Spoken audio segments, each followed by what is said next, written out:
আমার video comment বক্সে যে সকল বোন কিংবা দিদিরা তাদের কষ্টের কথা লেখে, তারা হয়তো প্রত্যেকেই আশা করে আমি তাদের জন্য একটা করে রিপ্লাই ভিডিও বানাবো।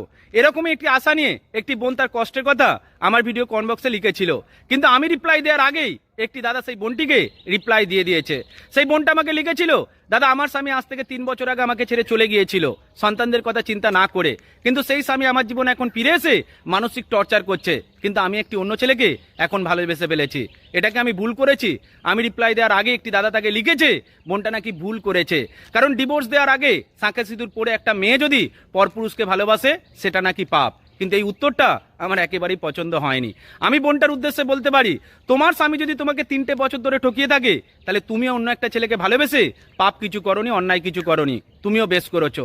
এটা মনে রাখবে যে তোমার স্বামী 3টে বছর ধরে অন্য জায়গায় ছিল মানে সে কোনো আশ্রমে গিয়ে সন্ন্যাস ধর্ম গ্রহণ করেনি, বরং অন্য একটা মেয়ের সাথে হয়তো সংসার পেশাতে ছিল, সেখানে গিয়ে সে সুখ কম পাচ্ছিল বলেই তোমার জীবনে ফিরে আসতে চেষ্টা করছে, তোমার কাছেই থাকতে চেষ্টা করছে। সুতরাং তোমার স্বামী যদি তোমাকে 3টে বছর ঠকিয়ে থাকে, তুমি কেন পরপুরুষকে ভালোবাসবে না?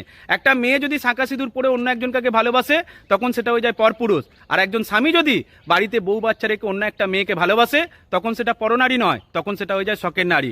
এটা হলো সমাজের নিয়ম। সুতরাং সমাজকে তুচ্ছ করে তুমি পরপুরুষটাকে ভালোবাসতে চেষ্টা করো। তবে আমার একটা যুক্তি শুনে রাখো, তোমার ওই পরপুরুষটা যদি শুধু তোমাকে ভালোবাসে তাহলে পরপুরুষটাকেও ছেড়ে দিতে চেষ্টা করো, আর পরপুরুষটা যদি তোমাকে মেনে নেওয়ার সাথে সাথে তোমার সন্তানদেরকেও ভালোবাসতে পারে, তাহলে স্বামীকে বাদ দিয়ে পরপুরুষের হাতটা ধরেই জীবনটা তোমাকে সুন্দর করতে হবে, কারণ স্বামী তোমার জীবনে অভিশাপ হয়ে গেছে। পরপুরুষটা তোমাকে অসময়ে দেখেছে মানে তাকে ছেড়ে দেওয়াটা কখনোই তোমার উচিত হবে না। ভালো থেকো বোন, ভালো থাকবেন প্রত্যেকে।